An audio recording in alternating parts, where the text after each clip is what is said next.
श्रीगोमात्रे नमः। अद्य दिवसे क्षीराब्धिद्वादशी तत्संदर्भार्थं सर्वे जनाः శుభాశయः। ఈ కార్తీక మాసంలో ప్రత్యేకమైన ఈ రోజును చిలుకు ద్వాదశి అని కూడా అంటారు. పూర్వం కృతాయుగంలో దేవతలు దానవులు అమృతం కోసం క్షీరసాగర మథనం ప్రారంభించింది కూడా ఈ రోజేనని, అందుకే ఈ రోజును క్షీరాబ్ది ద్వాదశి, చిలుకు ద్వాదశి అని అంటారు.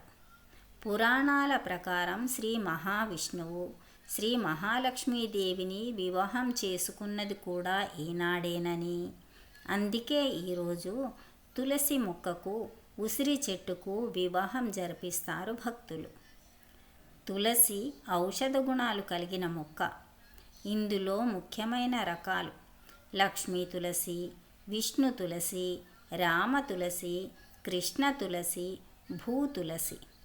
తులసి అన్ని రకాల జ్వరాలకు ఔషధం. విశుద్ధ గ్రంథిని, ప్రాణ అపాన వాయువులను సమతుల్యంగా ఉంచుతుంది. ఉసిరి కూడా ఔషధ గుణాలు కలిగిన చెట్టు. దీనిలో కూడా రకాలు ఉన్నాయి. ఉసిరి, అడవి ఉసిరి, రాచ ఉసిరి, నేల ఉసిరి, నల్ల ఉసిరి, తెల్ల ఉసిరి.